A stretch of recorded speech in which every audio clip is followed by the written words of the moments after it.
Chapter 2, 169, Gemini Extra Chapter 5. Fred and George transitioned roles very quickly. Almost on the night of Ginny's engagement party, they wanted to pack their bags and return to Hogwarts with Anna. Fortunately, Dumbledore stopped them. He tried to mediate. "I believe Anna still needs to adapt to her new identity, and you two should also have other things to do." Dumbledore's intention was that they should also manage their business and not always cling to his daughter. He hadn't doted on her enough yet. But Fred and George reacted as if they had just woken from a dream. "You're right, Headmaster Dumbledore. That makes so much sense. We hadn't thought of it." Their excitement didn't wane. They rushed over to Anna, cupped her head, and each gave her a fierce kiss. "You wait, no May. We'll be back very soon. We won't make you wait too long." With that, the two ran off like a gust of wind, leaving a bewildered Anna behind. But not long after, they ran back, solemnly took Anna's hand. "Don't pay any attention to that brat from the Malfoy family." More specifically, all wild men. Fred and George then turned and thoroughly admonished Ron and Ginny again, asking them to look after Anna. They had completely taken Anna as their beloved wife.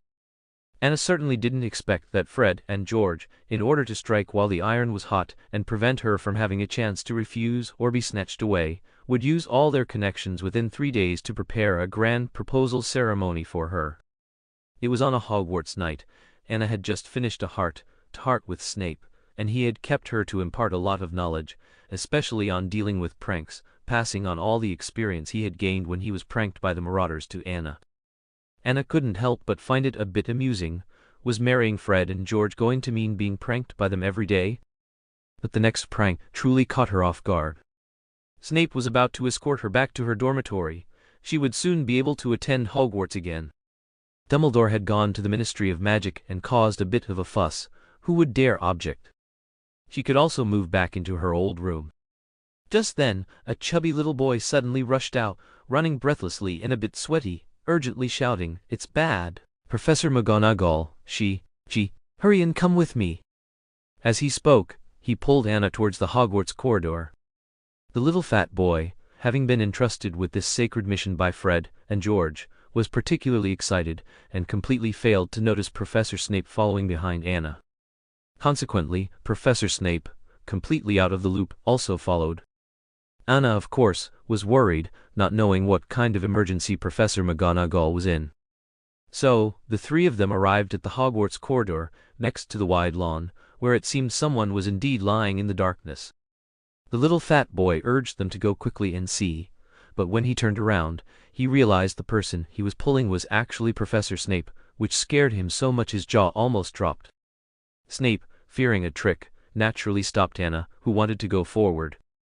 Anna walked into the center of the darkness on her own, but unexpectedly, after she stepped into a specific range, brilliant sparks lit up everywhere, and at the same time, fireworks shot into the sky, along with a smoke-rendered message. "Marry us, Anna." At the same time, the person chosen by Magic Snape had a white veil, flown from afar, cover his head, and the Professor McGonagall lying on the ground was merely a robe.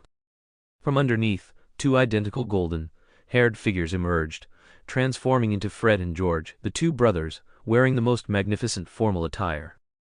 As the music played, they saw Snape's almost man-eating expression. Kneeling on one knee with flowers, the two couldn't help but be stunned. Where was their beloved fiancé? Nearby, some of the hiding friends and family had already burst into suppressed laughter, Ron sounding like a honking goose. Snape saw that scene, angrily pulled off the white veil from his head, crumpled it, and threw it to the ground. "You two had better give me an explanation. Trespassing at Hogwarts? I'm great twins? I can take you to the Ministry of Magic right now." Fortunately, the real Professor McGonagall, who knew the plan, came out to smooth things over, pulled Professor Snape away, and transformed a leaf into a new veil, handing it to Fred and George and encouraging them, "Good luck, gentlemen." "Ha ha ha ha." This laughter came from Anna not far away. It was her first time seeing such holiness laid out indoors. It was a good thing Fred and George hadn't conjured a wedding dress for Snape, otherwise, Snape in a wedding dress would become her psychological trauma. At this moment, Anna was still out of the loop, but Fred and George had already adjusted their mindset. Getting stronger with each setback was the Gryffindor way. The two walked forward, actively took Anna's hand, placed the white veil on her head, and led her into the heart shape made of petals, once again kneeling on one knee, holding a bouquet, and proposing to her. The friends and family all held their breath, looking forward to this moment. Anna, of course, chose to accept them. She still really liked this venture. Holding the bouquet, Anna nodded happily, "I do." As soon as the words left her mouth, Anna was hoisted onto the shoulders of the two emotional men. The two even spun around excitedly with her on their shoulders. Anna felt as if she hadn't just gotten a successful proposal, but a successful sworn brotherhood. The brilliant fireworks drew out all the Hogwarts students to watch. This night was etched into the annals of Hogwarts history as the grandest proposal ceremony. Everyone present lingered long after the fireworks faded. Only Fred and George secretly hugged Anna, and went to an empty corner to pour out their hearts to each other. They took her back to their old dormitory, where her name and theirs, connected by a heart shape, were carved with a small knife, still clear after all these years. They also dug out some small love letters from a secret compartment under the bed. These were all letters they had written to Anna. After they realized their feelings for Anna were not just a brotherly affection, in the throes of first love, during those restless nights, they would get up and write letters. They worried that if Anna returned one day and couldn't find them, they left clues there. If she came back looking for them, she could follow the hints, open this secret box, and get the portkey to return to the burrow to find them. It's worth mentioning that they had long since built a new house next to the burrow, very dreamy and interesting, with a garden in midair, where one could slide directly down from the garden. Because they weren't sure how old Anna would be when she returned, if Anna was still a child, they had to do something to keep her, right? Even if she became an adult, they still needed a new home. Currently it seems the winner is Abu, an overwhelming victory, but a dear reader correctly pointed out that I haven't written Harry's ending yet. Are there any other recommendations? Chapter 270. Gemini Extra Chapter 6. Anna's proposal ceremony immediately ignited the dissatisfaction Hermione and Ginny felt for their own partners. Ron, after all, had proposed during Charlie's Quidditch match, pulling out a ring. Harry's proposal was even simpler. It was Ginny's birthday, and with everyone watching, it all came together naturally. Compared to Anna's, their proposals seemed less thoughtful. So they both gave their men the cold shoulder, which made Ron and Harry frantic, gnashing their teeth at Fred and George. They had to hurry because they were already starting to plan the engagement ceremony. Ginny and Harry's engagement ceremony had just taken place, and Harry was truly sweating it, even roping in Sirius as an advisor, determined that their wedding couldn't fall short again.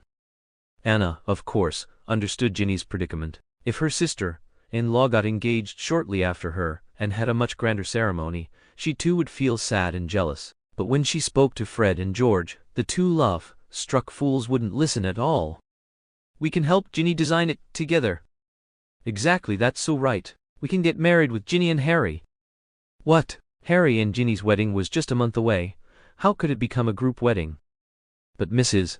Molly thought it was a good idea. It wasn't just to save money. Her main concern was that she was worried about complications. What if Anna was snatched away by the Malfoy family? Where would she find such a satisfactory daughter-in-law then?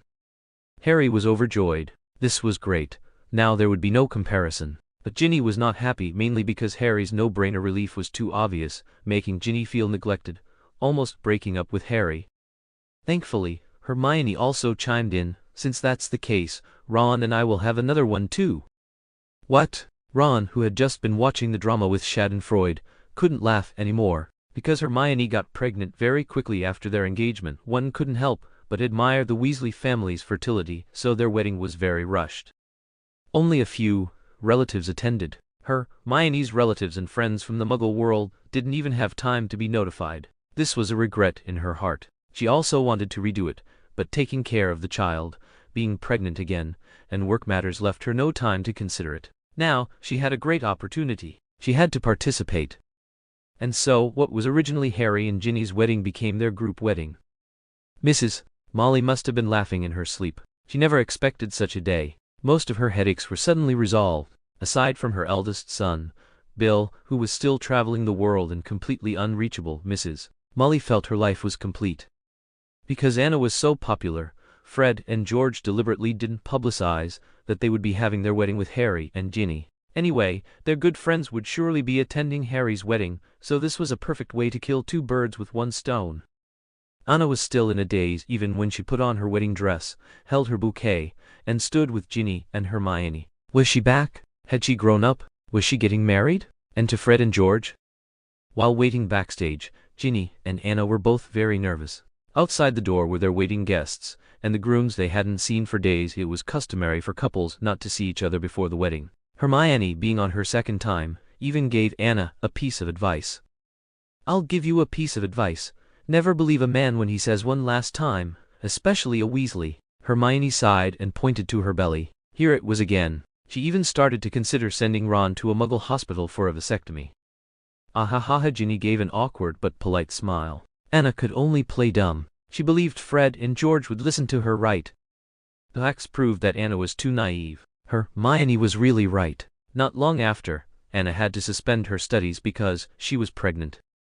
Who told those two guys to absolutely refuse to let Anna struggle with her big belly attending classes at school, and facing the strictness of the old bat, the eagerness of Professor Neville Longbottom and Draco, who always harassed Anna at school in his capacity as a school board member, and the scent, or who occasionally sent Anna things from the Forbidden Forest.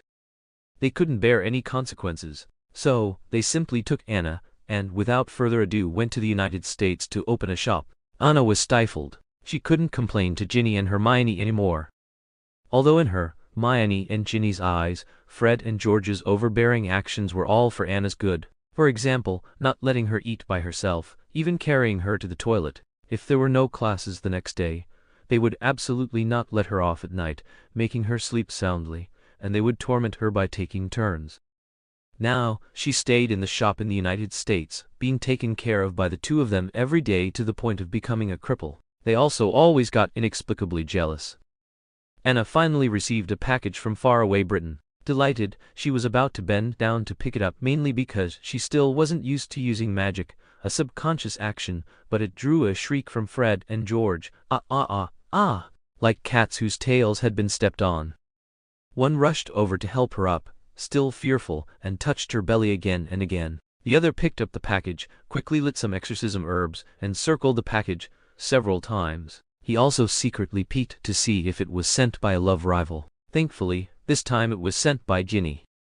"There's no need, is there? There's no curse on it, and I'm pregnant, not missing a hand or a foot. Why are you so nervous?" Anna pushed Fred away, a little angry. Perhaps it was due to soaring pregnancy hormones. Her emotions were also very unstable. Fred and George immediately started racking their brains to please Anna. One knelt down, pretending to stay there until Anna's anger subsided. The other pretended to hold his broken arm, saying Anna despised him for being a cripple and didn't want their baby to call him dad. Anna was so exasperated she couldn't even get angry, only choosing not to bother with them. She snatched the package, opened it, and found many small clothes, both for boys and girls. Although she already knew the baby in her belly was a girl, Fred and George kept it a secret, fearing any mishap. Could it be that in this day and age old witches still came to dig out baby girls from bellies? But she couldn't blame them. After all, they truly cherished getting a daughter at their old age of 30. One more chapter to wrap up. Next I'll write about Abraxas, but it won't be too long. I estimate that characters with fewer future roles won't have very long arcs, just to give them some closure. Chapter 271. Gemini Extra Chapter 7. That's right, Fred and George, those two guys were even jealous that Ginny sent baby clothes to her. "Aren't Daddy's clothes pretty?" Fred held up a pink dress, looking at Anna somewhat aggrieved. "Daddy's are clearly prettier, so why does the baby have to wear clothes sent by others?" George held up a yellow onesie and rubbed it against his face. "Oh, no one is stopping you from making clothes for her. She can wear them all. And those aren't others, that's your sister, your biological sister." Anna didn't understand why they were still jealous of this.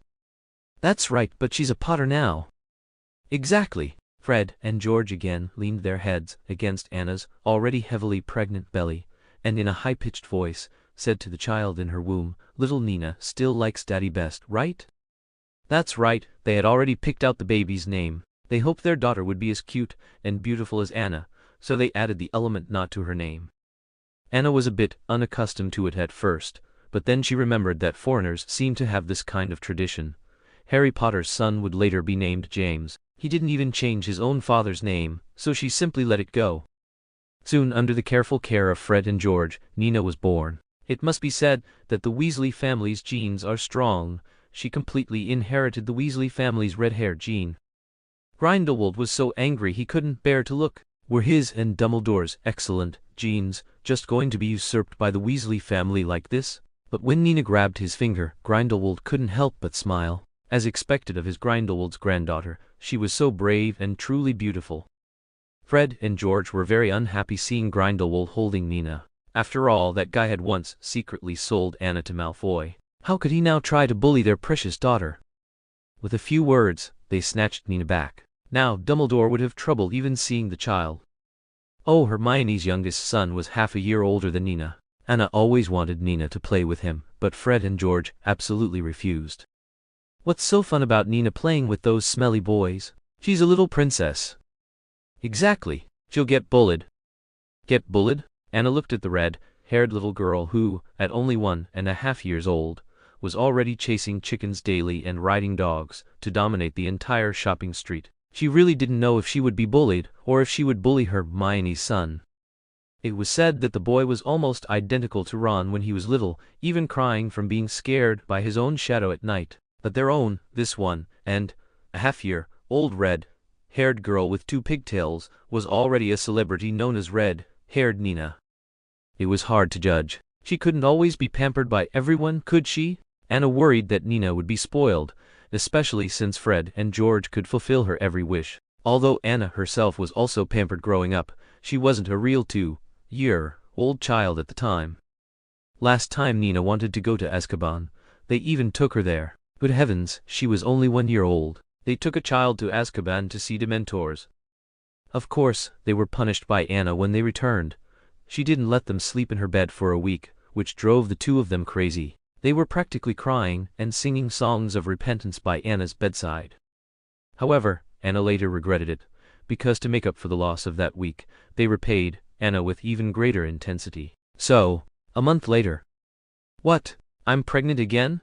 A distraught Anna immediately took Nina back to her parents' house. He had been so careful and she still got pregnant. This terrifying reproductive ability of the Weasley family. Fred and George, returning home from the shop, were horrified to find their beloved wife and precious daughter gone. Panicked, they immediately went to chase after them. But Dumbledore and Grindelwald, who had long harbored grievances, weren't going to let them have their way so easily. They took Anna and Nina to Godric's Hollow, and unless Anna herself walked out, even if they found them, they would only be circling the valley.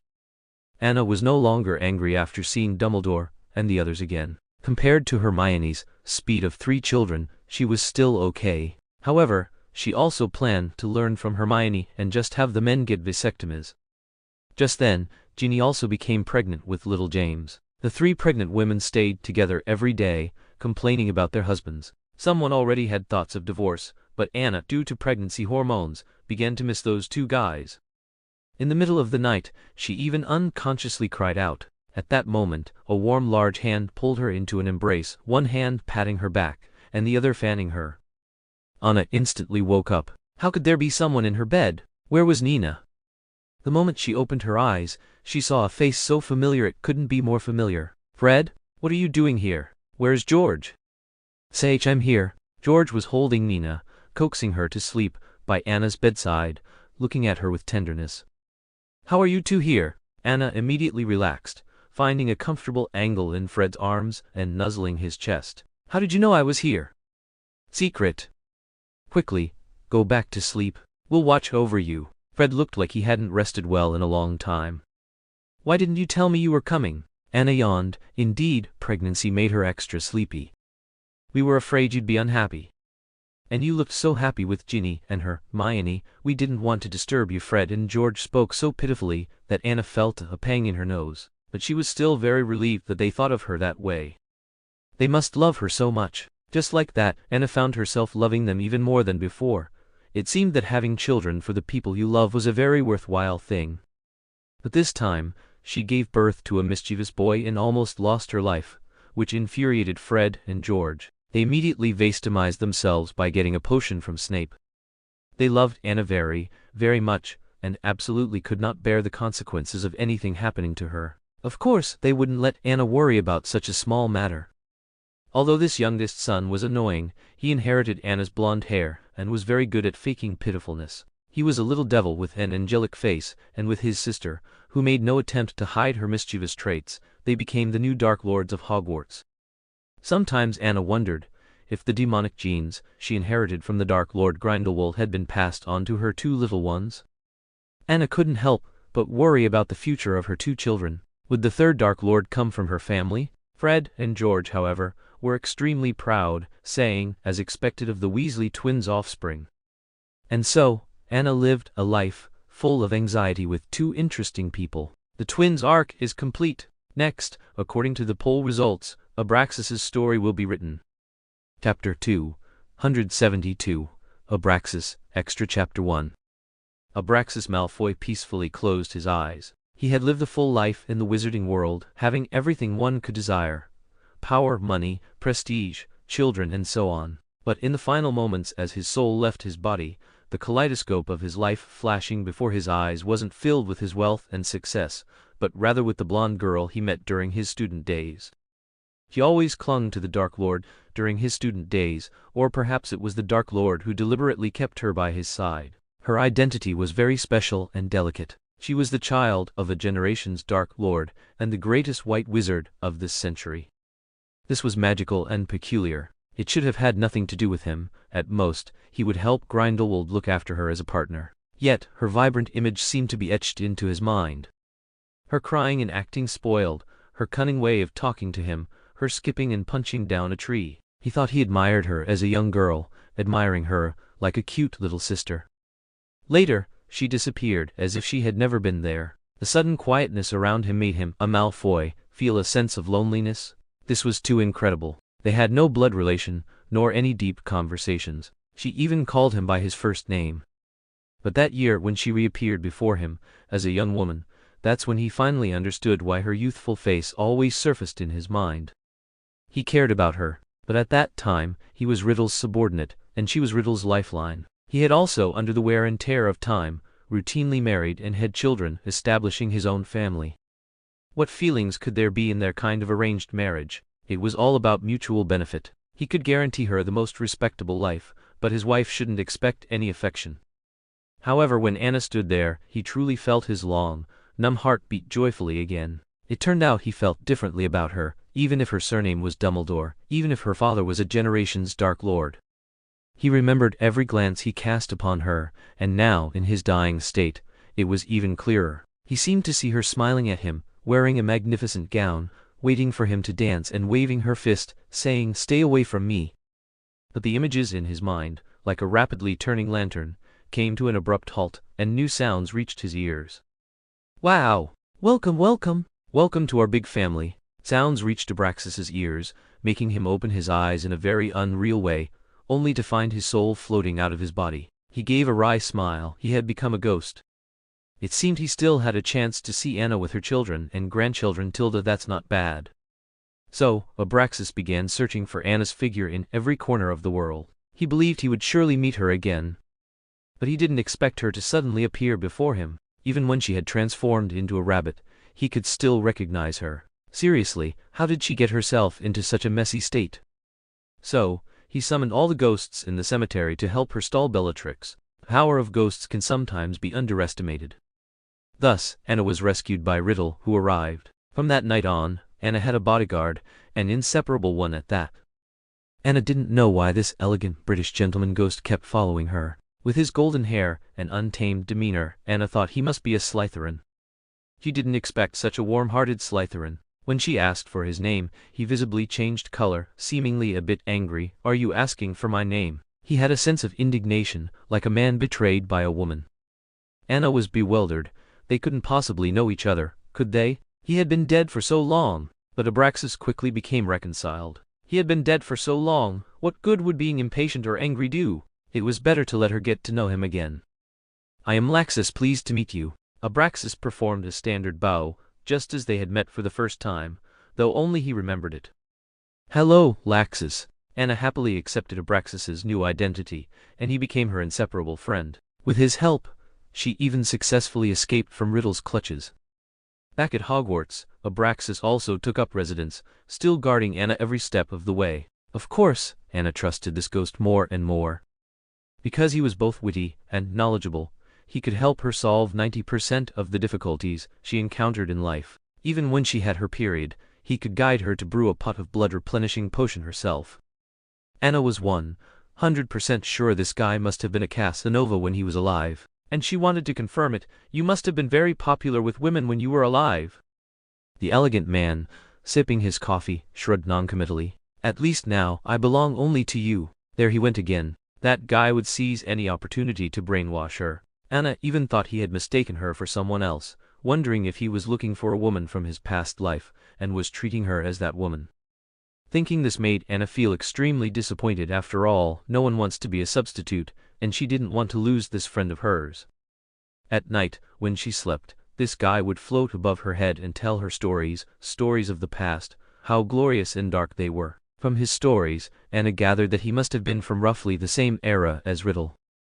So she would ask him directly, "Do you know Lord Voldemort?" The dashing figure paused for a moment, then smiled brightly, looking like a cunning businessman. "Why, are you very concerned about me?" "Just curious." "Never mind if you don't want to say." She didn't know why, but the more she learned about the ghost, the more Anna seemed to be attracted by his charisma and good looks, even though he was an ageless uncle ghost. Thus, Anna and the ghost's relationship grew better and better. Even Fred and George started to get jealous of him, trying every possible way to find out how to exorcise him, believing Anna must have been cursed and haunted by a ghost. Little did they know Anna herself quite liked being with this ghost. And for those darlings who want to see the Centaur, I'll arrange a bit of that too, but none of them will be very long. I'll try to finish by the end of the month. Chapter 273. Abraxas Extra Chapter 2. What's it like to have a ghost as a pet, especially one who is highly respected and can help you cheat on exams? Anna now has one, and though he doesn't admit it to outsiders, there's no difference. "Hey, Anna, your ghost is blocking my view of the blackboard again."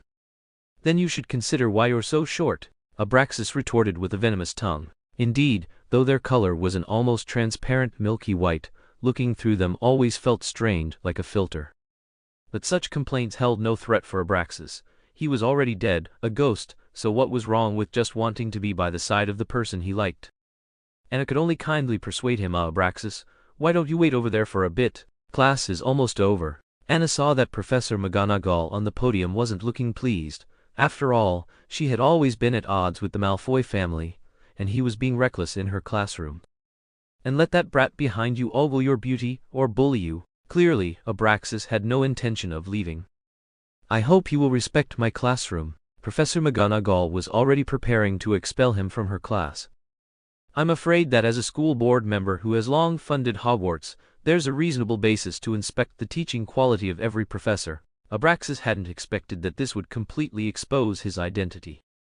Upon hearing the ghost say that, a warning bell immediately rang in Anna's mind. Zeke, like that, with such a tone, it could only be someone from the Malfoy family. "You're a Malfoy?"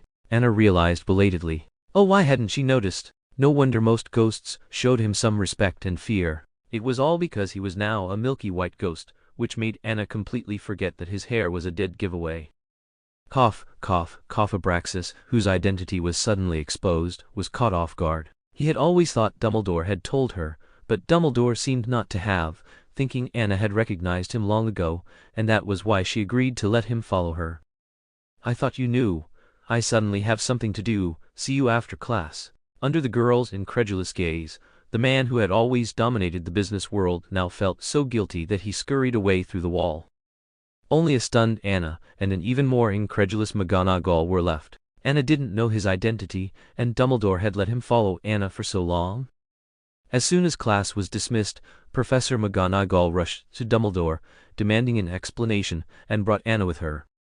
But Dumbledore calmly stated that he did know, and he could guarantee that Abraxas would absolutely not harm Anna, because he could understand the man's gaze, which was no different from how Fred, George, and Draco looked at Anna. Moreover, he was already a dead man, and had nothing to hide.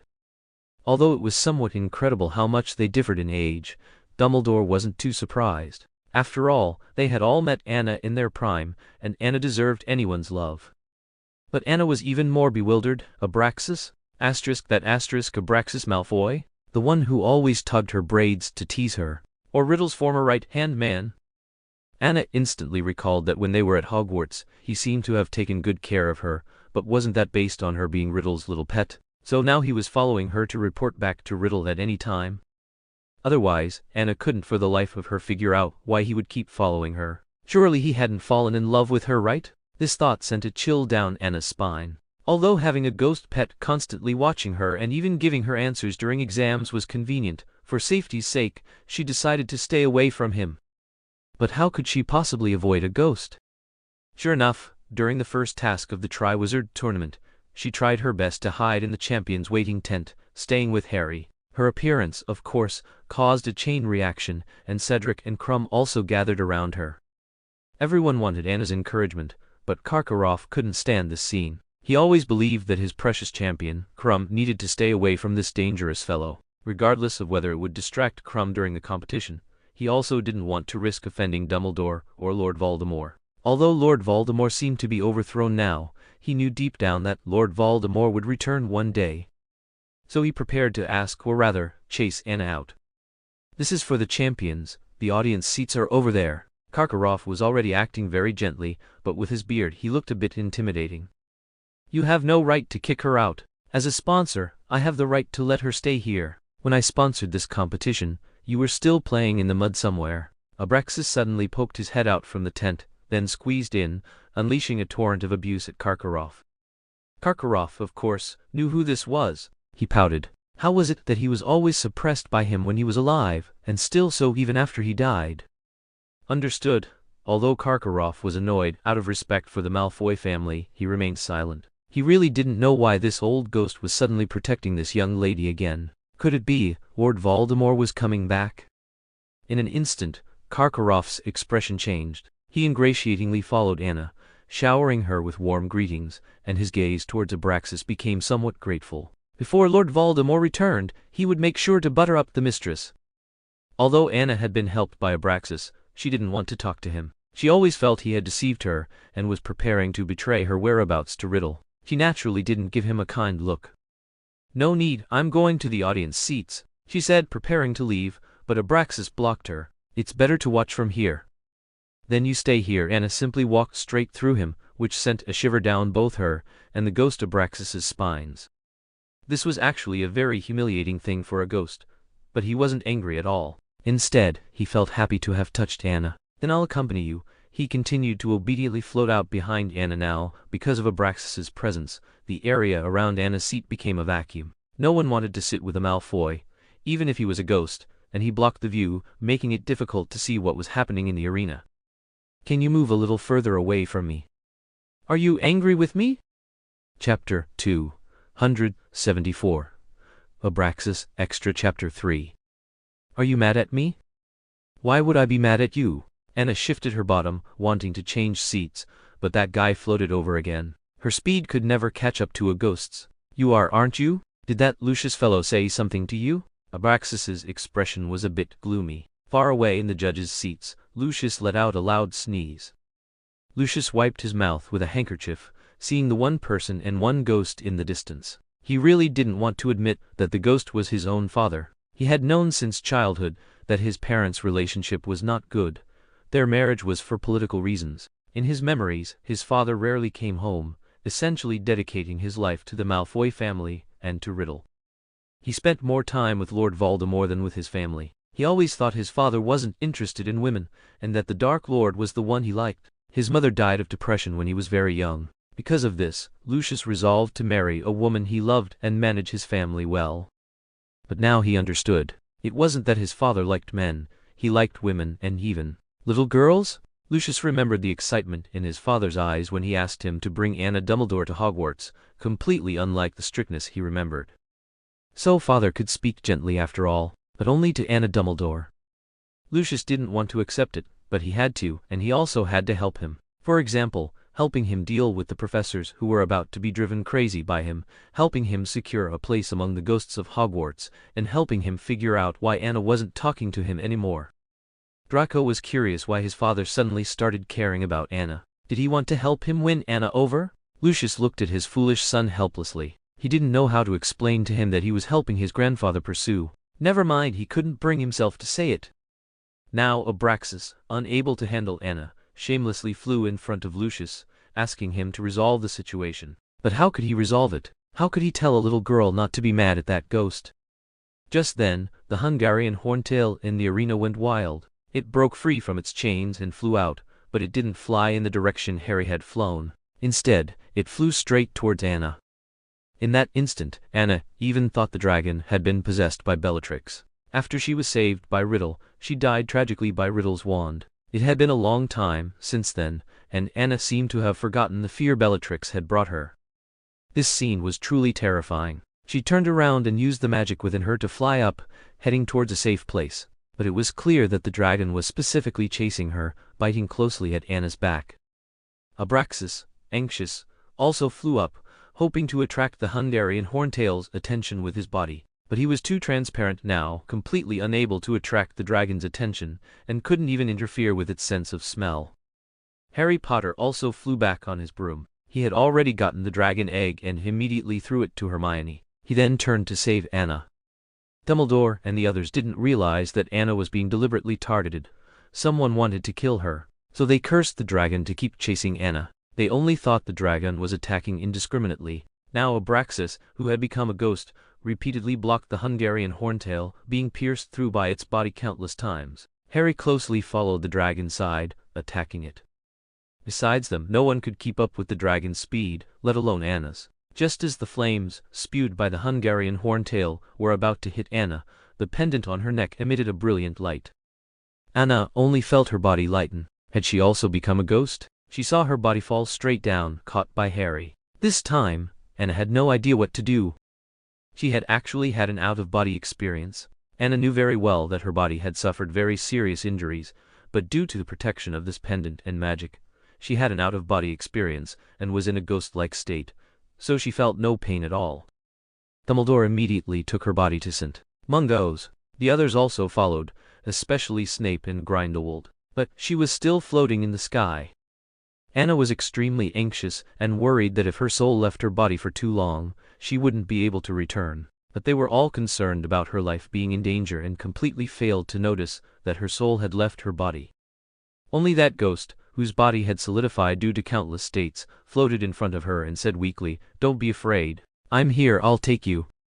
Now that Anna had become a ghost, she saw Abraxas much more clearly. She could even tell that his face was extremely pale and weak. Compared to herself, he looked more like he was about to dissipate. "Are you all right?" Anna couldn't help but ask with concern, but Abraxas completely disregarded his own condition. He took Anna's hand, intending to take her to St. Mungo's. "There's no time, you can't be away from your body for too long." Even though he was so weak, he was almost dissipating, Abraxas still prioritized Anna's safety. He also immediately floated with Anna to St. Mungo's. At that time, everyone was gathered anxiously around her bed. Anna looked at her body, bandaged like a mummy, and fell into contemplation. "Am I going to die?" Anna's sudden question startled everyone. It was then that Dumbledore and the others realized Anna's soul had come out. Dumbledore, heartbroken, cried out again, "No, my dear, we still have a chance. You're still alive." Dumbledore and the others were right. Her body did have significant damage, but with good rest, it should be fine. Ancient China has always had out-of-body magic, and it was precisely influenced by this magic that she became like this. As long as they found the counter-spell, she should be cured. Now, she wouldn't feel pain. Dumbledore planned to let her soul return to normal after Anna's injuries had fully healed.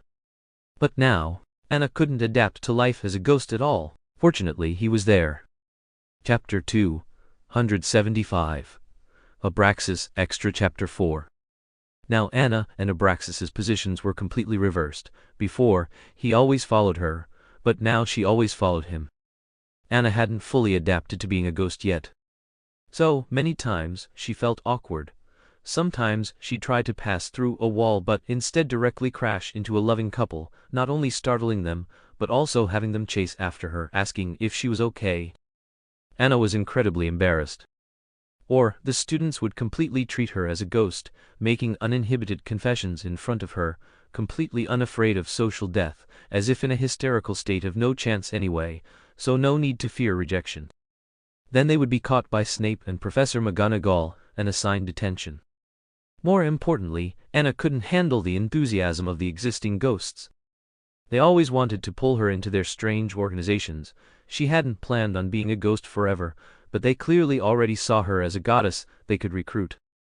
At this point, Abraxas's appearance became very important.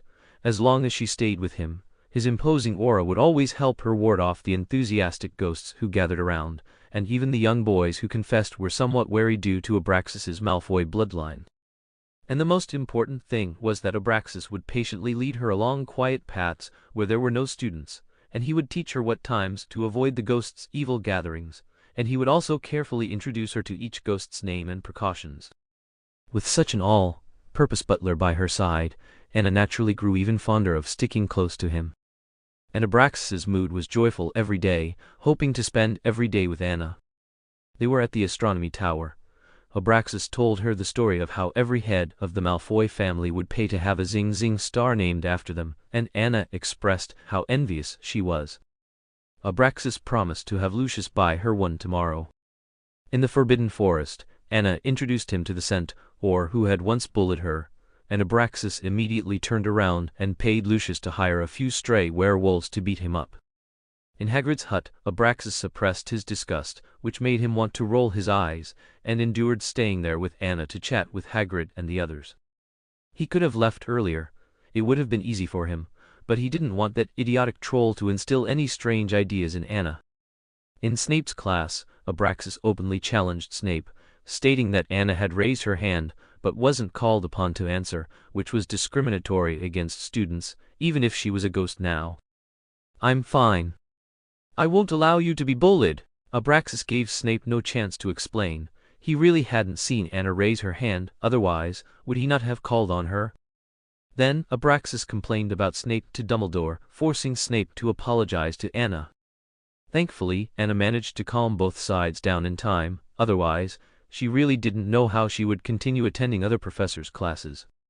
During these days, Anna gradually developed a much better opinion of Abraxas, because they spent so much time together. Ghosts don't need to sleep, so during the time from night to morning, aboard Anna could only stay with Abraxas.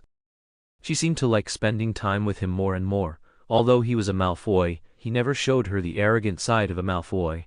Instead, he was very gentle, always responsive, and unconditionally fulfilled Anna's needs. Even when Riddle, who had returned that day, kidnapped her body, making it completely impossible for her to be resurrected, she wasn't that despondent. Because as a soul, she couldn't be too far from her body, so after Anna's body returned from St. Mungo's, it had been preserved with a Petrificus Totalis in her dormitory at Hogwarts. But now that her body was hijacked, she couldn't feel its location, so she probably wouldn't be able to return to it, becoming a ghost completely. Anna was quite at peace with it. She had long adapted to her current life. She could see her family and friends every day, wouldn't feel tired or hungry, could fly around, and most importantly, she could interact with him as an equal. That's right, Anna realized she quite liked Abraxas. If she were alive, she might always just be friends with him, but now, even if she married him, there wouldn't be any trouble. After all, who would care about two people after they were dead? Thinking this, Anna was quite excited, but Abraxas seemed to go crazy. "You can't wait here. You'll die completely. We need to catch up." Abraxas hated that he couldn't split himself in two, one half to find Lucius to discover Riddle's whereabouts, and the other half to pull Anna along to chase after them. Abraxas really did this, but instead of dragging Anna, carrying her in a bridal style was more fitting for a Malfoy, and also served his own intentions. They chased after them, and Abraxas searched tirelessly. Anna couldn't help but advise him, seeing his crazy demeanor. "It's okay, it doesn't matter, being a ghost isn't bad, Tilda, at least you don't have to worry about dying." "You won't die." Abraxas at this moment wasn't thinking about keeping her by his side forever, even though that was his greatest wish. But now he only had one belief: Anna was still young. She couldn't die. Anna was almost moved by his persistence. If she hadn't been by his side all these days, knowing he was completely unaware of Riddle's return, she would have really thought he was returning a favor and trying to offer her to Lord Voldemort. Actually, living like this isn't bad either. Anna really wanted to comfort him, but words clearly couldn't calm Abraxas down, so she chose to extend her arms and hug him. Two ghosts could touch each other. They could feel each other, and Anna even seemed to have an illusion, feeling his body heating up. Suddenly, a startling thought flashed through Anna's mind. "You don't like me, do you?"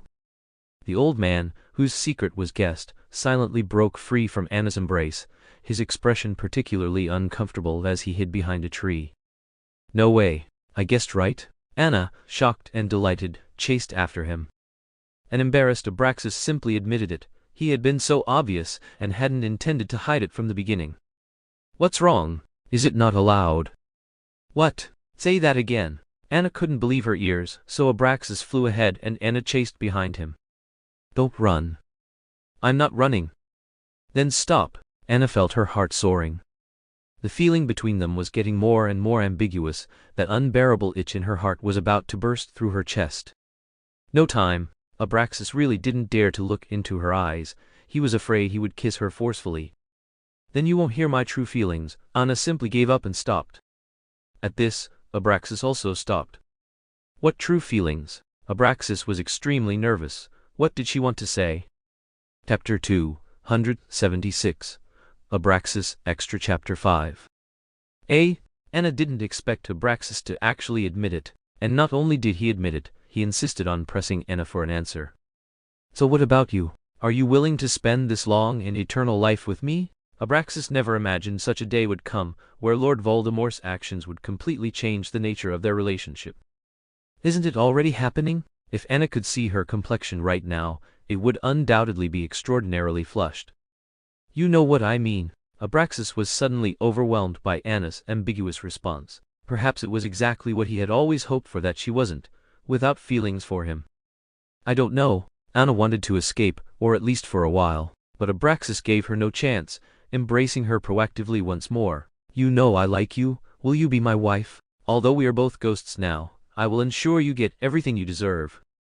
"Okay." In Abraxas's ghostly embrace, Anna whispered her agreement, but to Abraxas's ears, it was loud and unforgettable. Later, when Anna came to her senses, she found it incredible that she had accepted an old ghost's proposal, but she didn't dislike the decision. In fact, she felt a subtle anticipation. However, that didn't mean she had to be dragged by Abraxas in front of Lucius, waiting for him to call her mom. "Hurry up, Lucius, what are you waiting for? This is your new mother." Abraxas could not contain his desire to show her off to the whole world. "This is still up for discussion.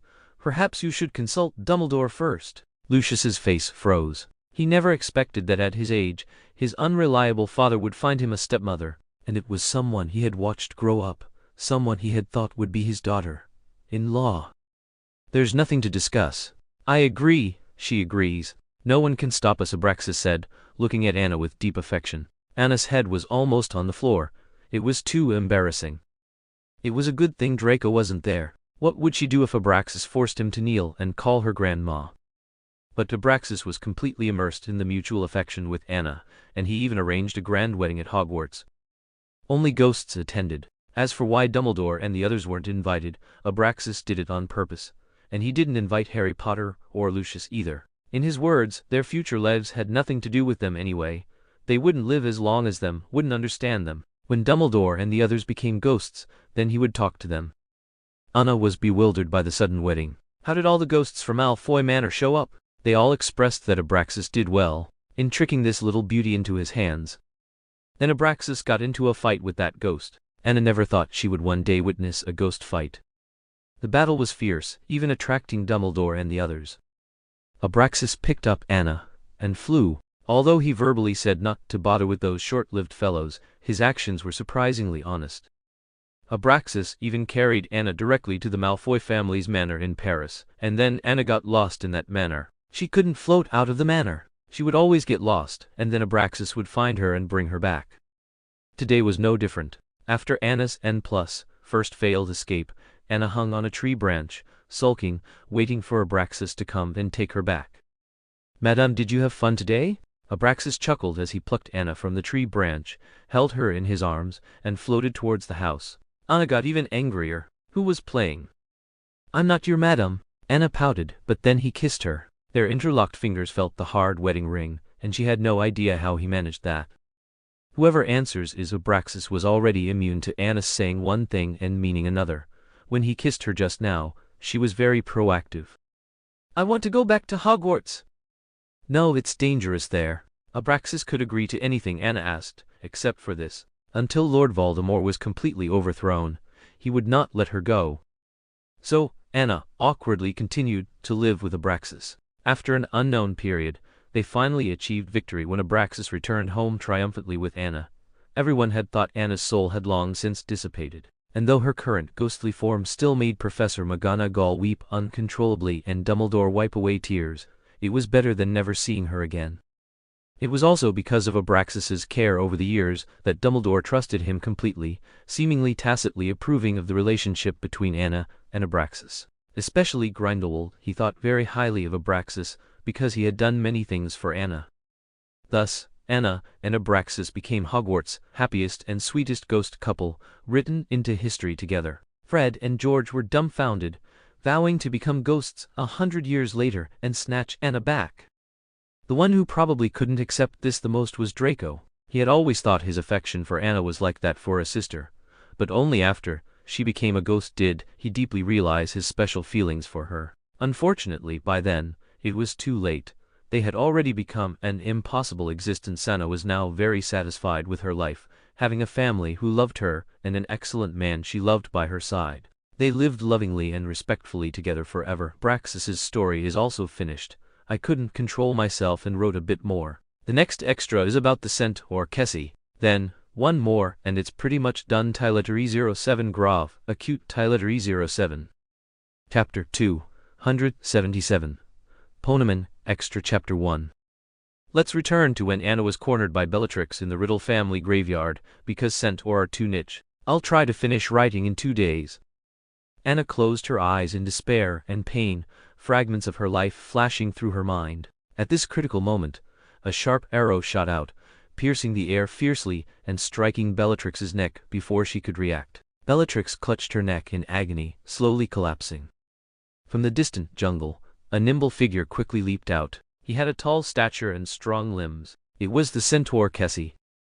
Ever since Anna was kidnapped, he had been searching for her. Through a transaction with a wandering werewolf in the Forbidden Forest, he found Anna's trail and rushed over without delay. It was a good thing he came. He almost lost her completely.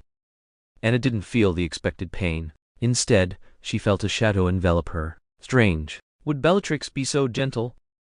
Anna, is that you? Are you all right? The scent, or clearly smelled Anna's unique scent, even though it came from that little rabbit. But wizards always have all sorts of magic to turn them into different animals.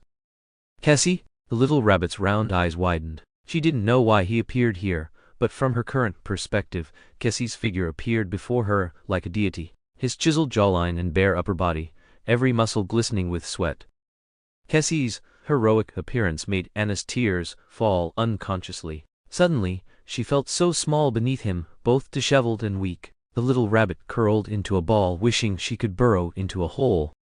But she was gently lifted and held in his arms, Kessie carefully dusting off the dirt from her body. You, injured? That evil woman's death was too easy. I should have. Kessie couldn't bear to see Anna hurt. Held in his hands, Anna could feel the centaur's muscles tense with anger, and his heavy breaths exhaled onto her. Anna, however, felt a warmth in her heart. Anna rubbed her small head against his palm, which was slightly calloused, but very warm. Kessie interpreted this gesture as her playfully seeking his attention. He swished his tail, incredibly excited. Wait, Anna, I'll take you home right now. As he spoke, he leaped up with Anna and disappeared into the forest. Anna, feeling relieved, fell into a deep sleep. She knew she could rely on Kessie. However, she had no idea that Kessie had betrayed his tribe and left. The reason he dropped out of Hogwarts was the death of the old patriarch. As the old patriarch's only heir, he had returned to mourn and accept his heavy responsibilities.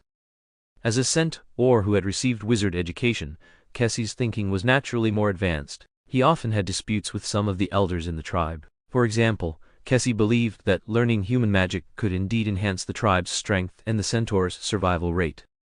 Moreover, Dumbledore had promised him that if they were willing, they could all come to Hogwarts for free education. They shouldn't be deprived of their ability to learn. Of course, this was met with opposition from those old fogies.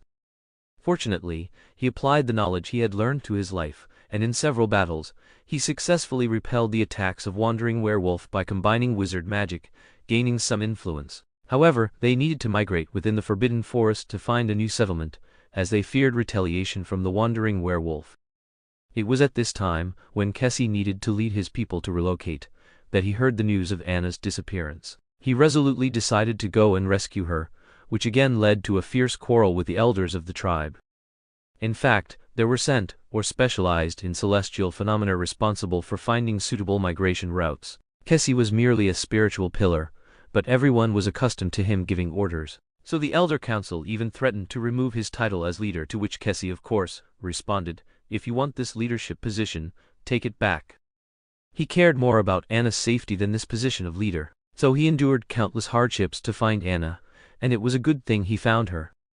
However, Kessie dared not take Anna on the main roads because he was too conspicuous. He could only travel through the jungle with Anna, moving at night, under the cover of darkness and his crude magic. Most importantly, he did not take Anna back to Hogwarts because his wild instincts sensed an impending storm in the wizarding world. For Anna's safety, he wanted to protect her and keep her away from the wizarding world. He knew who had captured her, and he could not allow Anna to be taken by Lord Voldemort. Anna also wanted to go back and help Harry Potter and Dumbledore, but she was completely lost in the forest. She couldn't find her way out of that vast forest on her own. At best, she wouldn't starve to death. And Kessie? As a centaur with maxed out survival skills, on the very day he decided to settle in this forest, he quickly built a thatched shelter with his bare hands. Although not large, only big enough for him and Anna, it could protect them from wind and rain.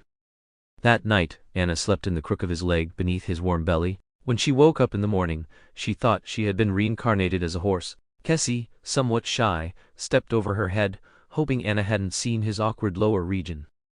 Although Centaur didn't care about such things and had no habit of wearing clothes, Anna was different. She might think he was a pervert, and he didn't want her to see him that way. Soon, with Kessie's capabilities, he miraculously built a small wooden house from scratch on this land. Anna had no idea how he did it. It was simply like this, and then like that, sharpening the wood, arranging it in a row, adding beams, and then covering it with thatch. Kessie even built himself a suspended bed from wood, with a mat he had woven himself. After a few days, he even had blankets made of animal fur. A homemade earthen stove was also very effective. He could even use the clay pots he molded to cook meat soup for Anna, not to mention grilling. Anna couldn't help but admire Kessie's practical skills. At the same time, under his reliable care, the more she looked at Kessie, the more she wondered why he looked so wild and capable, but unfortunately, he was a centaur. Anna secretly compared her height to Kessie's. It seemed unlikely for them. Even if they didn't want children, she was human, and he was a centaur. Thinking this, Anna became disheartened. Had she been with Kessie for too long and developed a bit of Stockholm Syndrome? No, she had to leave. Chapter 278, Poneman Extra Chapter 2. Unfortunately, Anna still failed. While she was lost, she unluckily encountered Griffin, a rogue werewolf. Griffin, who had messed up a task given to him by Riddle, was wondering how to atone for his mistake when he met the girl who had his master so agitated and obsessed. If he could capture her and bring her back, not only would he avoid punishment, but he would also immediately become his master's right-hand man, firmly suppressing that hateful Barty Crouch Jr. Anna, of course, understood that he was sent by Riddle to find her, so she feigned resistance, and then compromised, pretending to be taken away. But Kessie took it seriously, and upon catching up, he was ready to fight Griffin to the death. Anna had no choice but to use magic to petrify Griffin, but Kessie was stunned. You had the ability to escape, but you deliberately let him capture you. Kessie wanted to question Anna, but the words caught in his throat. How could he not know that Anna didn't like him? She always wanted to escape the stable life he created for her. So Kessie succumbed, lowering his noble centaur head. He embraced Anna with some sadness. "I'll take you back." His choked voice was filled with endless disappointment, grievance, and helplessness. Seeing Kessie so sad, Anna's heart also ached, but she wasn't sure if it was love for him. She couldn't bear society's view of their relationship now. She didn't know how to marry a centaur, nor did she know if Dumbledore would allow her to marry him. Thank you. This was one of the few things Anna could do, but whatever she said seemed pale and powerless. Kessie kept his word, safely returning her to the edge of the Forbidden Forest in a very short time. This time he didn't let Anna ride on his back, but held her with a noticeable distance, not even close to his chest. Besides the contact of their arms and limbs, there was a significant gap between them. Anna knew that Kessie might be giving up on her. The centaur who had once clamored to marry her, now grown up, no longer wanted to. Anna was on the verge of tears. He didn't dare to turn around, fearing she would cry terribly if she did. Well then, let this be their farewell. He would return to his tribe, and she would help the savior bring justice back to the magic world, just like in the original story. But her heart ached so much. The last time Anna heard from Kessie was that he had agreed to Dumbledore's request to represent the centaur tribe and the Order of the Phoenix in fighting Lord Voldemort. He and his clansmen had been monitoring the movements of the rogue werewolves and had also lobbied the werewolf tribe in the Forbidden Forest. Anna was happy to know he was doing well and had regained important responsibilities within his tribe. She threw herself into the battle with more peace of mind, though she often thought of him, especially when she saw the Forbidden Forest, recalling their primitive and simple life in the jungle.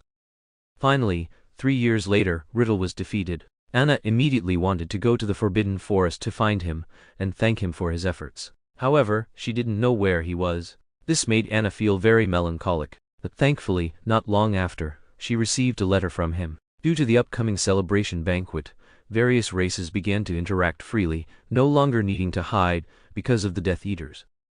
But when she opened the envelope with joyful anticipation, her mood instantly plummeted. She had thought it was an invitation to a gathering in the tribe, but it turned out to be a wedding invitation. That's right, Kessie was getting married to a woman from the werewolf tribe. Anna had never heard of it before. She then discreetly asked Lupin for information. It turned out that during the war, the werewolf tribe and the centaur tribe had formed an alliance. In the final battle, Kessie had saved the daughter of the werewolf tribe's leader. They developed feelings for each other during their subsequent joint battles, and so, taking advantage of everyone coming for the celebration banquet, they decided to hold the wedding. Their werewolf and centaur wedding was not as complicated as human weddings. It only required a ceremony witnessed by family and friends. Thus, the wedding came both unexpectedly and logically. It was only at this moment that Anna realized she had always harbored fantasies about marrying Kessie, but now those fantasies were completely shattered. He had given up on her and found a new love.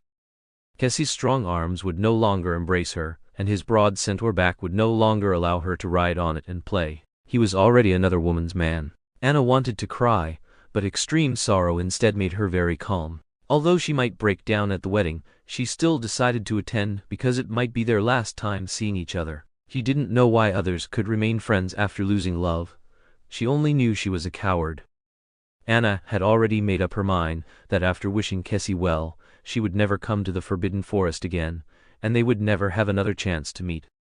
When they met again, Anna almost didn't recognize Kessie. He had become much more taciturn, and there was a scar on his face, a mark left by a rogue werewolf who had come for revenge. Though somewhat ghastly, it gave him a more wild aura.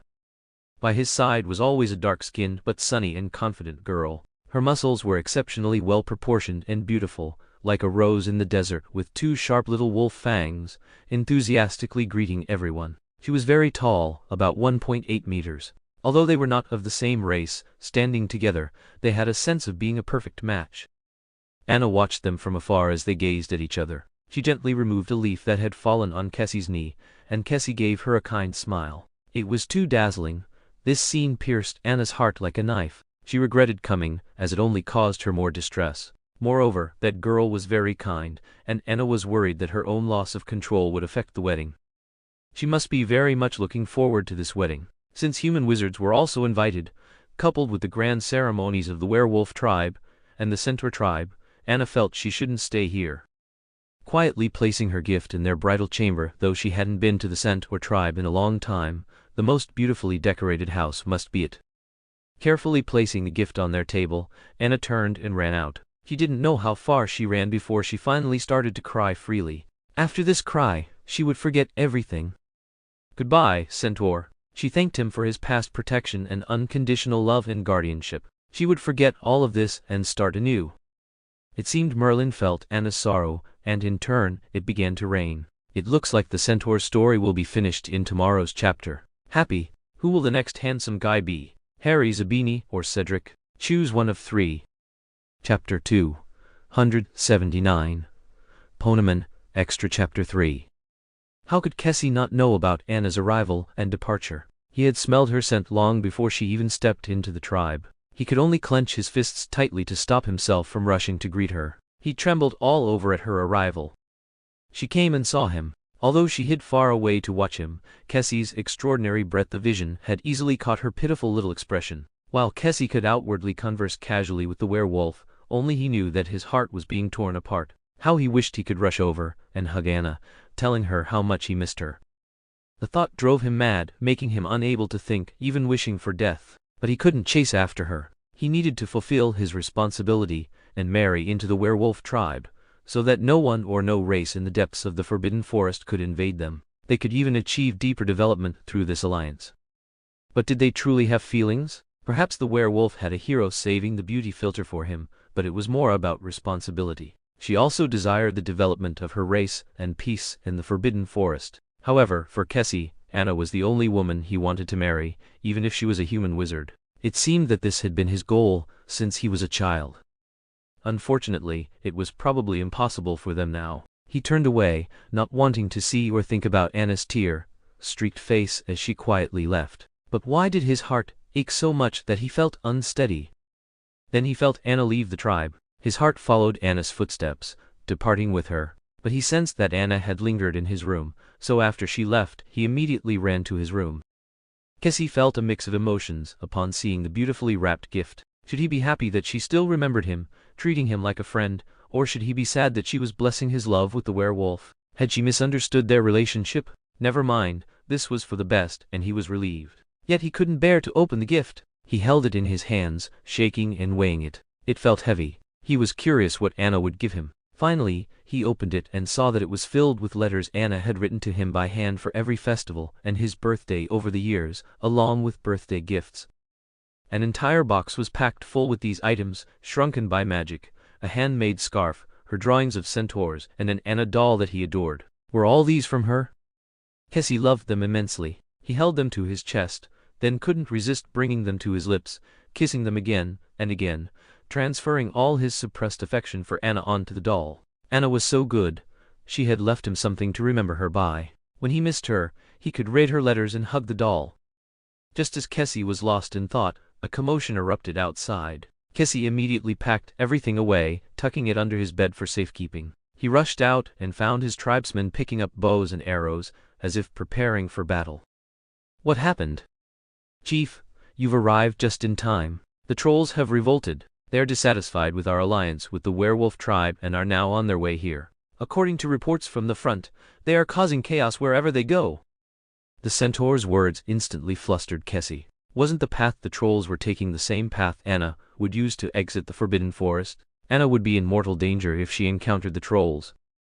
Anna will be in danger. This is bad. Kessie's expression changed drastically. No, he had to go save Anna. But he grabbed an arrow and had barely taken a few steps before the werewolf blocked him. With a defiant expression, the werewolf questioned him. Right now, you need to lead your tribesmen and mine to evacuate, not go to your death. You know, no one can stop rampaging trolls. I'm sorry, I have something very important to do right now. Kessie was completely unable to think about anything else at the moment. He only wanted to appear before Anna immediately and protect her. It's because of her, isn't it? The girl you secretly tattooed on your inner thigh. The werewolf suddenly understood. She knew why she couldn't reach Kessie's heart, but she still held onto a fantasy. They couldn't be together, but if she stayed by Kessie's side, one day they would be a loving couple. But the werewolf now realized that no matter what she did, even if she didn't appear, she would never be the only one in his heart. Some people just stood there and won. Yes, I'm sorry. Kessie was straightforward. He directly admitted his feelings for Anna, which was no secret. All right then, the werewolf took a breath and made the decision she should have made long ago. Our marriage is off, but I will persuade my father to continue our cooperation. This is what we both wish to see. The werewolf deliberately acted composed, even though her heart was weeping. Kessie bowed deeply to her, the most revered etiquette in the centaur tribe. Thank you for your generosity. Get out, before I change my mind. Go save your goddess. Tilda the werewolf turned and left gracefully, and Kessie plunged straight into the dense forest. Anna, on the other side, was indeed surrounded by trolls. Fortunately, she could use her animagus ability to transform into a rabbit and hide. At this moment, she felt utterly miserable. Therefore, when that agile figure appeared again, Anna felt she couldn't forget Kessie's image. Instead, it became even clearer. Was she hallucinating? Once Anna was completely safe, he could no longer suppress his feelings for her. He transformed back into his human form and hugged his sturdy waist, sobbing like a child. Kessie's heart ached for his frightened little girl. He savored the beautiful moment, inhaling her scent and feeling her body temperature. They remained tightly pressed against each other. Who knows how much time passed? Anna finally calmed down, and remembering his impending wedding, she slowly pushed away from his embrace. I'm sorry, I got this wet. Anna could only stare blankly at his chest. I hope your wife won't be angry. Oh right, you should go back now. The wedding should be starting soon. Tilda. Anna's red eyes resembled a pitiful little rabbit, and in her tear-filled gaze, the centaur's resolute face was reflected. There's no wedding, Anna. Although the centaur knew it was impossible for them, he still wanted her to know his feelings. I'm sorry, our wedding is cancelled.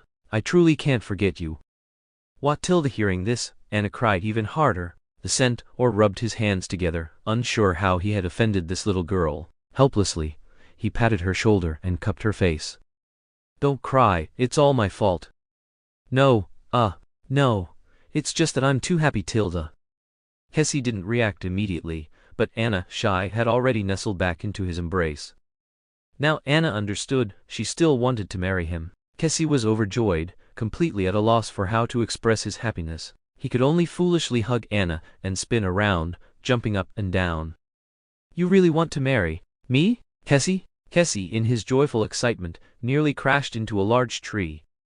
Kessie's wedding was still postponed.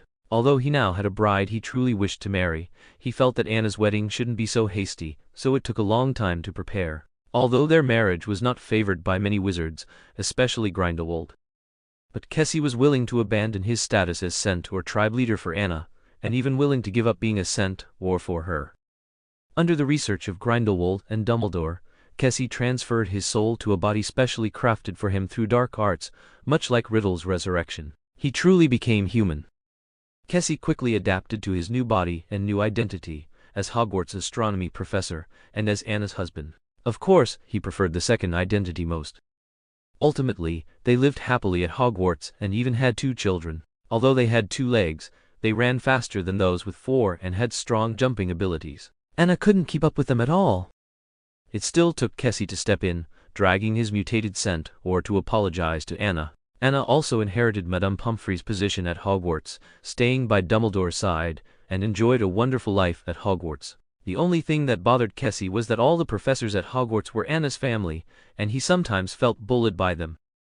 And there were countless wild men who liked Anna, making him anxious every day. The centaur story is complete. Next, Harry wins. Let's congratulate the savior. Chapter 280. Harry's Extra Chapter 1. It was still the old rule. The plot returns to the moment Anna was cornered by Bellatrix. Those darlings who forgot can go back and review it. Just as Anna thought she would never again have a chance to return to the wizarding world in this life, the pendant around her neck emitted a huge light. Under that dazzling light, Bellatrix closed her eyes. When she opened them again, the little rabbit in front of her had vanished. Bellatrix angrily stomped her feet twice on the ground, casting spells haphazardly, thinking Anna had used some trick to become invisible. But Anna had indeed left that place. When Anna regained consciousness, she found herself seemingly inside someone's mind. Oh no, it couldn't be, could it? How did she transmigrate into someone else's body? Anna forced herself to look closely. Wasn't this Harry Potter's mind? She saw that in these past days, he had been frantically searching for her in the Muggle world and the Wizarding world, following Sirius Black. Even Hermione and Ron had urged him to rest, but Harry seemed utterly tireless until he collapsed from exhaustion right before the start of term. Because of Harry's collapse, Anna finally took over his body, like another personality of his, controlling his body and appearing in Harry Potter's dormitory. It was Anna's first time in a boys' dormitory, which made her very self-conscious. The main thing was that she wasn't quite used to a boy's body. She had felt it.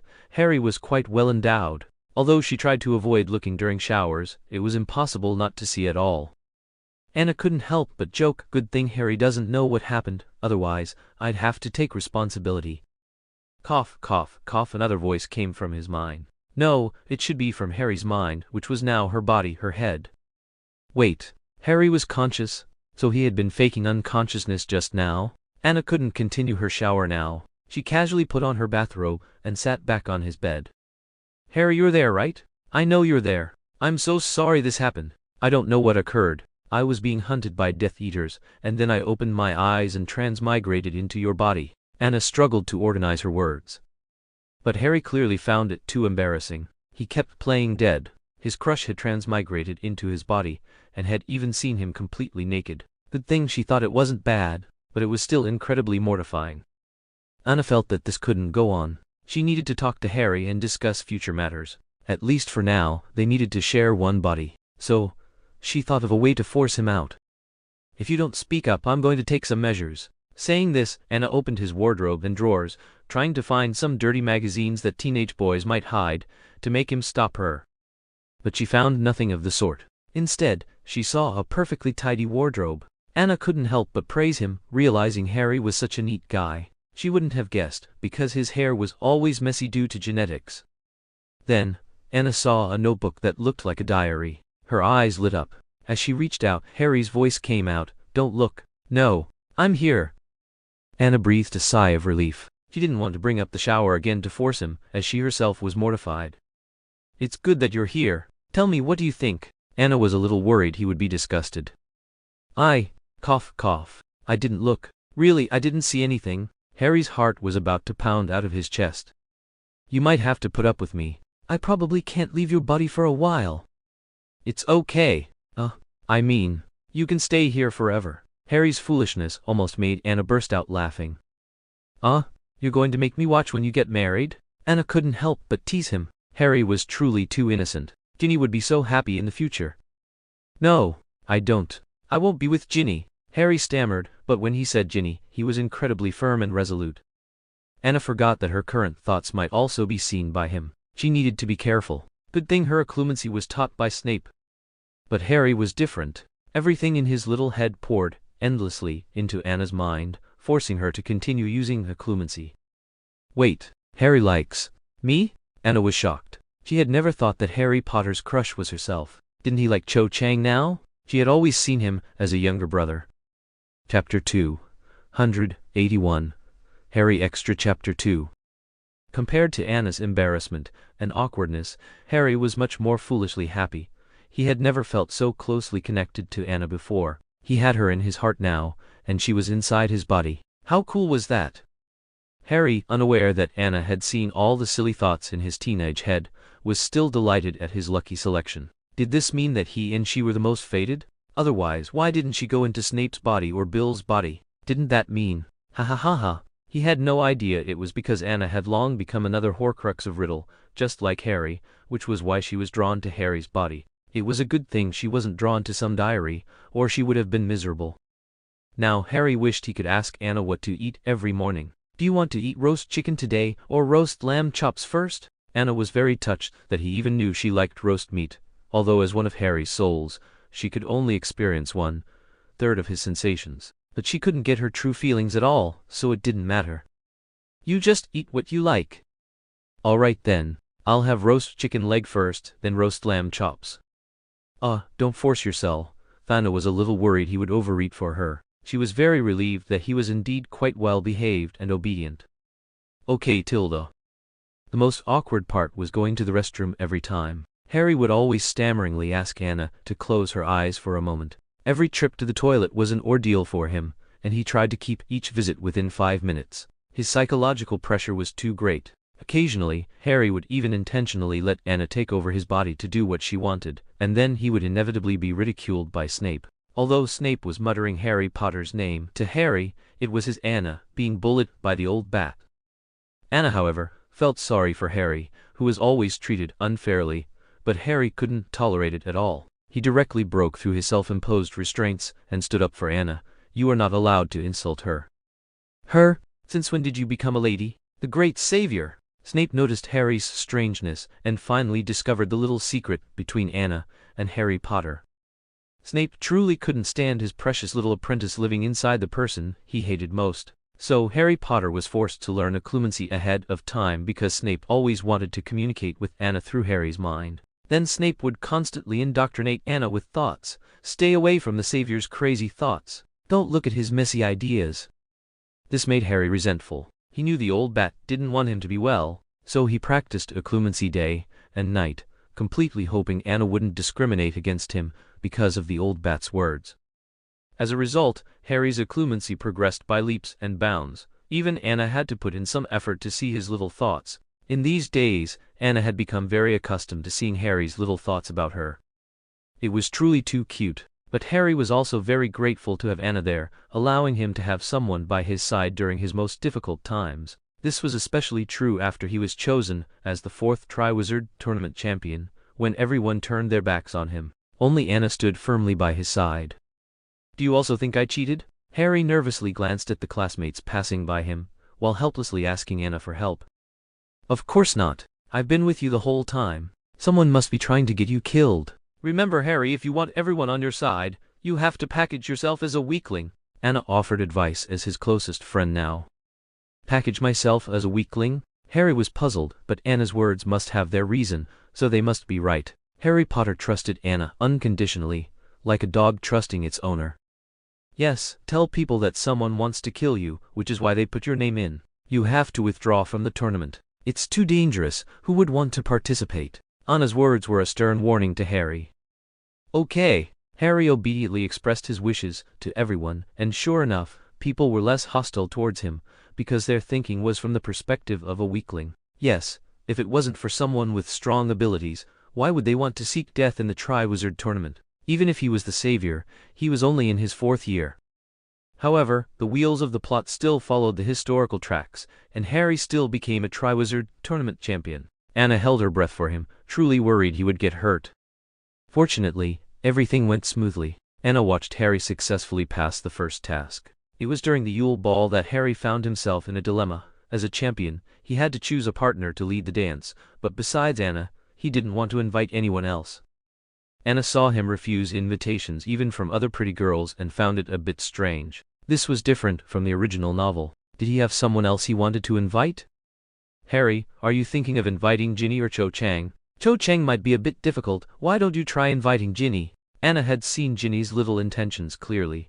She had been hovering around Harry Potter all afternoon. That being said, if Harry and Ginny really became dance partners, why did Anna feel a sense of vexation? Could it be that she felt disappointed when someone who liked her started liking someone else? But fortunately, Harry refused, and then stammeringly told her the truth. I only want to dance with you. Oh, unfortunately, I can't. Given the current situation, Anna didn't know why a subtle joy welled up from the bottom of her heart, so she happily promised him that the first dance after she regained her freedom would definitely be with him. Now Harry was also happy. Okay, Tilda, it's a deal. Harry looked forward to that day immensely. Although he might lose this intimate opportunity with Anna, he knew that one day Anna would leave his body. Because Anna originally wanted to keep it a secret from others, not wanting them to worry about her, but later Snape found out. After he knew, Dumbledore knew, and Grindelwald also knew. They began to research this curse, striving to free Anna from Harry's body as soon as possible. Anna had been waiting for this day, but she didn't expect to wait until Riddle's downfall and complete death. And after all his Horcrux's powers vanished, before Anna regained her body. By that time, she already felt like an old married couple with Harry Potter. It's almost completely finished, sob sob sob, it's great, it's great. Chapter 282. Harry's Extra Chapter 3.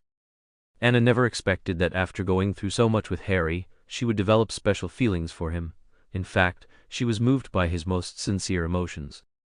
Every time Harry was injured, his first concern wasn't his own wounds, but anxiously asking about her condition. He worried she would be in great pain, worried that magic would take her away, especially if she completely vanished, which made Harry incredibly anxious.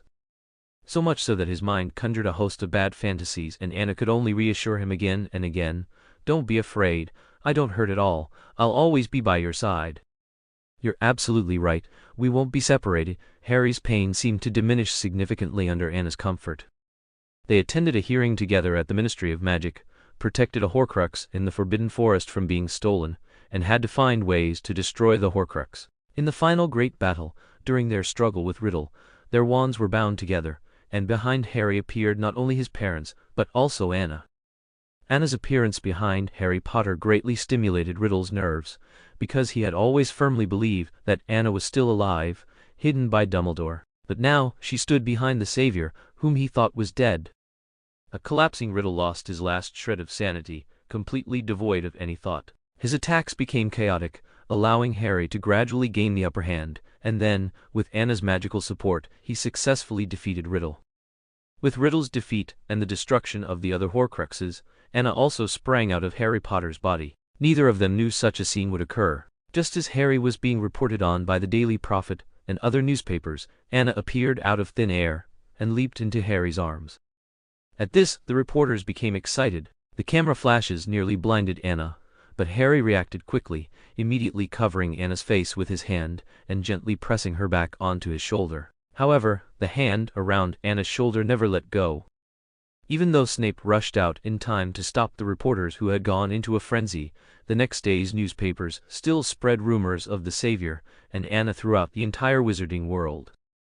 An uneasy Harry clutched the newspaper, angry yet also sweet. He worried Anna would be angry, but he also thought the photo of him holding Anna in a Princess Carrie was perfect, highlighting their intimacy and Anna's reliance on him. Harry decided to buy and collect this photo.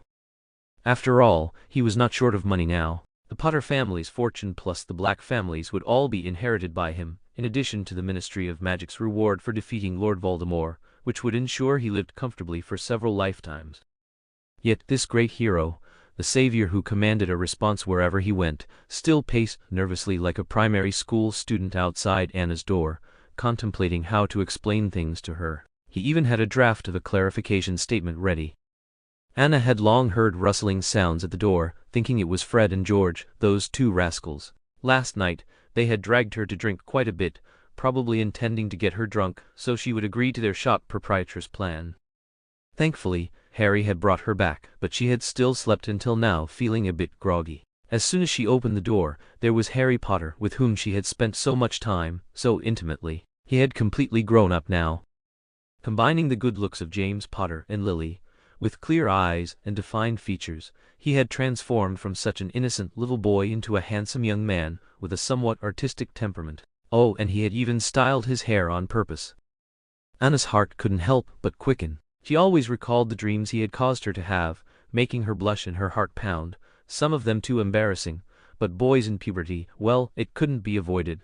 Anna, I'm sorry, I never expected things to get to this point. I'll do my best to clarify everything. Harry blurted out everything he wanted to say in one go. Anna didn't know what came over her, but she blurted out, "No need to clarify, Tilda." At this, both of them froze simultaneously, especially Harry, whose mouth hung open for a long time. What? Are you saying I can continue to be your boyfriend? No, I mean just like it says in the newspaper. We're a couple, no, not are, but genuinely a couple?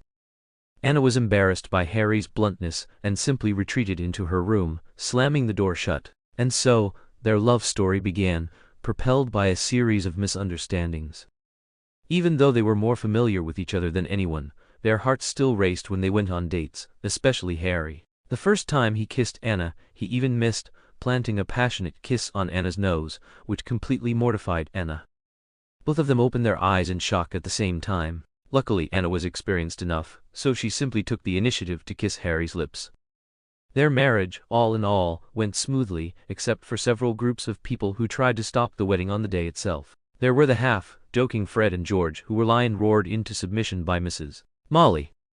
And there were those who came to stop the wedding for real, like Draco and Zabini. They were stopped by a well-prepared Sirius. For Sirius, at his only godson's wedding, not even Merlin could ruin it. He couldn't let James and Lily down. So their wedding was successfully held amidst the chaos. Dumbledore and Hagrid were on the verge of crying their eyes out, but Grindelwald stopped them. He didn't want to lose face. Although he was also deeply moved, their daughter had grown up. After marriage, Harry Potter couldn't imagine living without Anna, so he declined the job offer at the Ministry of Magic and stayed at Hogwarts with Anna, becoming the new professor for flying class, while Anna became the charms class professor, taking over Professor McGonagall's work. Although they were very sweet, whenever they wanted to go on a date, the old bat or Dumbledore would always pop out from a corner, which really frustrated Harry Potter. Thankfully, Anna would always feel for him and stand by his side. Later, Harry Potter became the most popular professor at Hogwarts, living with Anna at Hogwarts until their children were born, grew up, continued to study at Hogwarts, then got married, and their grandchildren were born. Anna felt that her life was very fulfilling. Even after Anna became a portrait, there were still persistent guys chasing her, which kept Harry's portrait very busy. He was either dueling Draco here or dealing with Fred and George's pranks, and he also had to worry about his granddaughter being run off with by Ron's grandson. Thank you again for your support, Diamond Suit. Love you all. Sorry, I'm fine. Anna saw Ginny's panicked expression and immediately felt apologetic, quickly explaining that she was just regretting how much time she had missed. At this, everyone began to comfort Anna. Dumbledore promised she could continue attending Hogwarts, even if she was overage. Fred and George also rushed to her side immediately, comforting her, saying they could accompany her if she wished. Anna was exasperated to the point of laughter. Would the three of them go and make fools of themselves? Just then, the door of the burrow was broken open. A blond man rushed in. It was Draco Malfoy, who had been stationed outside. He had been waiting outside for a long time, monitoring the situation inside. Only Merlin knew how excited he was when he learned Anna was alive and well. But for him to attend the engagement party of his archenemy, the Savior? Absolutely not. So now, the current head of the Malfoy family had no choice but to miserably hold a telescope, squatting on a distant hilltop, watching Anna's figure and yearning for her. But when he saw Anna looking as if they had bullied her, her expression pained, on the verge of tears, he couldn't help but rush in, even kicking down the door of the burrow. What have you done to her? Draco Malfoy held a snake-headed cane, remarkably similar to his father's, and had neat, short blonde hair, already possessing the charm of a mature man. But the moment he saw Anna, he couldn't help but get red-eyed and frown, disgusted that they were bullying a girl. Malfoy? Everyone felt offended by Draco's arrival. He certainly wasn't here for the engagement party. He was here to cause trouble. Especially Fred and George. The thought of him being there to take Anna away made them lose control of their emotions, and they blocked his path. I don't recall the Malfoy family being invited. And we don't welcome you. When Fred and George started Fred's magic tricks shop, Draco had caused them no end of trouble. Because he disagreed with using that name, he interfered with the Ministry of Magic, and they had to run around for a long time to get the name approved. I'm not here for some damn engagement party. I'm here for my fiancé. Fiancé? Even Anna herself was astonished. When had she become his fiancé? Your fiancé isn't here. You can get lost. Fred and George shoved the smug Draco. Even though they were all grown adults, they were still as childish as ever when it came to Anna. Is that so hard to guess? How many unmarried people are here? Surely someone hasn't forgotten? Father-in-law? Draco looked at Grindelwald without a hint of panic. Only then did everyone realize that Grindelwald had, at some point, moved towards the window, seemingly preparing to sneak away. Father-in-law? What's going on? Father-in-law? Even Dumbledore seemed unaware of this matter, his tone carrying a hint of questioning. Chapter 268. Gemini Extra Chapter 4. What's going on, father-in-law? Aha, you can ask Track about the other matters. I just remembered I have something to do. I'll drink your wedding wine next time. Goodbye. Little girl, be happy and live in the moment. Grindelwald left Anna with this advice and apparated away. Draco nearly bit through his teeth. When Grindelwald accepted his betrothal gift and helped Dumbledore regain his youth, he didn't say it like this. Even so, Anna, you haven't forgotten that you owe me a favor, have you? I'm using it now. Marry me. Malfoy Manor and all its assets will be yours. Draco's grand declaration, even he himself found hard to believe. But the words were spoken, and they carried his true feelings. Just as he was about to kneel on one knee and pull out a ring to propose, Fred and George felt their hearts shatter. Wasn't this the scene that should have appeared in their minds? They at the Burrow were supposed to kneel on one knee and propose to Anna with a gemstone ring they had personally made and fired. But now, seeing Draco do it, they couldn't accept it, standing silently by Anna's side, especially watching her marry a Malfoy. So, Fred and George's bodies moved faster than their brains. Before Draco could take out his ring, they both knelt down, snatched his ring, and threw it far away. "Marry us, Anna! Marry us, Anna!" Fred and George's brains finally caught up. After they knelt down, they realized, yes, they were brave Gryffindor warriors. Even if they were rejected, what then? As long as Anna hadn't accepted anyone's proposal, they still had a chance. Compared to giving Anna to someone like Malfoy, or some stranger they had never met, bringing Anna home and cherishing her was the most important thing. Draco was completely stunned. Someone actually threw away his engagement ring and interrupted his proposal? He certainly wouldn't let the two of them have their way, and without even a word, he started brawling with them. At the same time, his words truly reflected Snape's teaching, exceptionally vicious. "You two cripples think you can compete with me for Anna?" Anna found this very upsetting and couldn't help but speak up for them. "They are not cripples. They are heroes for world peace. Otherwise, could your Malfoy enterprises be flourishing now?" Anna's words, though not damaging to Draco, were incredibly impactful for Fred and George. Anna didn't dislike them. She even called them heroes. The two of them were suddenly so moved that they stopped, covering their faces and weeping. They were just too happy. Draco was dumbfounded. After all, it was the first time two grown men cried because of him. But Anna thought it was because she hadn't accepted their proposal, and they felt wronged, thinking she preferred Draco. So Anna quickly made a mental calculation. Marrying Draco would definitely involve a lot of troublesome matters, and she had always seen Draco as a child. In comparison, marrying Fred and George seemed more acceptable to her. As for which of them she would marry, that could be discussed later. Most importantly, getting Draco to leave now so Ginny could properly finish her engagement party was paramount. After everything that just happened, she was almost in tears. Indeed, she should have been the protagonist of the engagement party, but it had been so ill-fated, with her thunder stolen. So Anna rushed between the three of them, stopping their continued entanglement. "I accept your proposal. Sorry, Draco, you don't have a chance." "What?" More than one person exclaimed this. Everyone was shocked that Anna would accept Fred and George's proposal. Even they themselves felt like they were dreaming. Were they hearing things? The two of them looked dazed but then heard Mrs. Molly's joyful shriek. Is it true? Is Anna really going to be my daughter-in-law?" The excited Mrs. Molly was almost fainting, shaking Mr. Weasley next to her incessantly. At the same time, she sought confirmation from Dumbledore, wishing she could marry Anna into the family tomorrow. Dumbledore smiled wryly. He didn't know either. It seemed everyone in this family except him was keen on marrying her off. Couldn't he keep her for a few more years? Anna had just returned. He felt like this lost and found treasure, not yet warm in his heart, was all ready to be given away again. But thinking of Grindelwald privately betrothing Anna to Malfoy without his consent, he absolutely disagreed. In comparison, the Weasley family was trustworthy and had a good emotional foundation with Anna. They would definitely not let her suffer any grievances, and he trusted them greatly. Dumbledore was, of course, on their side. Hermione and Ron were also happy for Anna and Fred and George. Perhaps only Professor McGonagall was wiping away tears with a handkerchief. Her dear Anna, had she finally reached this point? Hagrid was even more excited, almost tearing the roof off. Ginny and Harry were happy for them. Fred and George could finally be married off, and Mrs. Molly would finally stop nagging them every day. They didn't even consider which of Fred and George would marry Anna.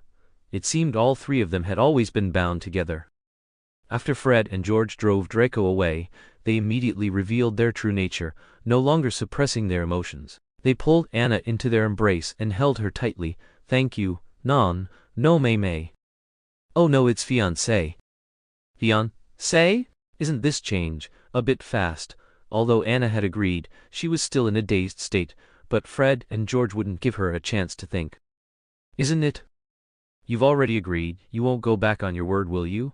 The two of them looked as pitiful as could be. They quickly moved chairs to Anna's sides. Before, they could only look on longingly, but now they could rightfully and openly sit close to Anna. This squeezed a pregnant Hermione to the side, and Ron grumbled for a while. "You and your wife are together every day, but we brothers have been bachelors for 10 years. Fred and George shamelessly didn't move their butts. They were truly too eager for intimate contact with Anna. Bachelors for 10 years? Anna didn't expect that they hadn't dated anyone for so many years. This made Fred and George think they were being questioned. They quietly leaned into Anna's ear, explaining profusely, "I have no problems, you can try if you don't believe me." "George, I don't know about him." "Non, no May can certainly try, that Fred guy is definitely not as good as me." The two of them naughtily blew air into Anna's ears, making her both shy and annoyed. Anna angrily moved her chair to the side, calling them these two old seamen.